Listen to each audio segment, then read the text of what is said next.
তোমাদের মধ্যে এমন এমন মাহবুব আছেন যারা দীর্ঘদিন রোজা করে অভ্যস্ত, যাদের তাকত কুওয়াত মনোবল আছে, ইয়াকুনু সাওমুহু, যারা রোজা করে করে নফল রোজা করে চিরদিনের জন্য অভ্যস্ত আছে। ফালিয়াসুম যালিকাল ইয়াউম, বান্দা বান্দীদের জন্য আমি নির্দেশ দিয়ে গেলাম তারা যেন অবশ্যই অবশ্যই ওই দিনগুলোতে রোজা রাখে। সুবহানাল্লাহ বলি। এখন আরবি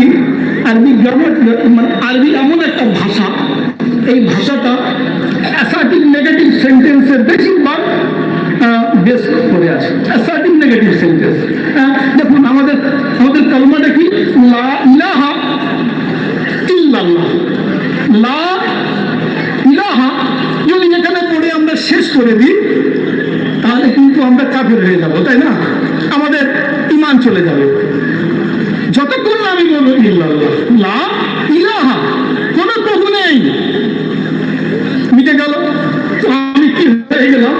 ইসলাম থেকে খারিজ হয়ে গেলাম। যতক্ষণ না আমি বলবো ইল্লাল্লাহ ততক্ষণ না আমি মুমিন বান্দা হয়ে বলি সুবহানাল্লাহ। আমার বিশ্ব নবী বলেন, লা ইয়াতাকাদ্দামান্না আহাদুকুম রামাদান বিসাওমিন ইয়াউমুন আও ইয়াউমাইন, তোমরা রমজান মাসের পূর্বে এক বা দুই দিন রোজা রেখো না। ও আল্লাহর বান্দা বান্দীরা, শুনে রাখো, জেনে রাখো, হয়তো এমন এমন বান্দা বান্দী আছে বড় অসুস্থ, বড়ই পেরেশানের মধ্যে আছে, দুই দিন রোজা রাখলে হয়তো রমজান রোজা। তাকে বোঝাতে হবে ভালো করে, বুঝিয়ে সুঝিয়ে, নিজে অন্তত মা বাপের পায়খানা পরিষ্কার করতে হবে, মা বাপের সেবা করতে হবে শেষ বয়সে। তবে মা বাপের পায়ের তলায় তোমার জান্নাত।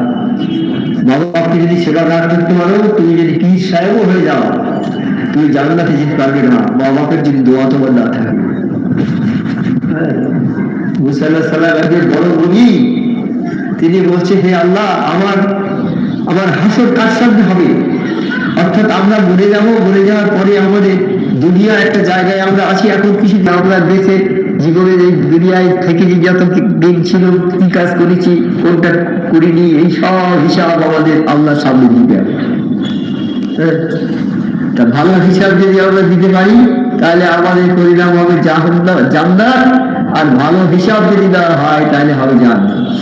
এইরকম যারা সৎ সতী নারী, এরাই হল পৃথিবীর শ্রেষ্ঠ সম্পদ।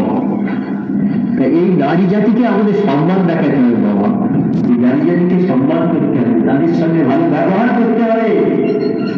হ্যাঁ, কিন্তু আমরা তাদের সঙ্গে সেই ব্যবহার না করে আমরা অন্যরকম ব্যবহার করি।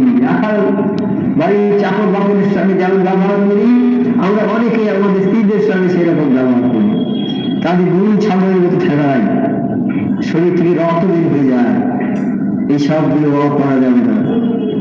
এখন আল্লাহর হুকুম এটা, স্ত্রীদের সঙ্গে ভালো ব্যবহার করবে বাবা।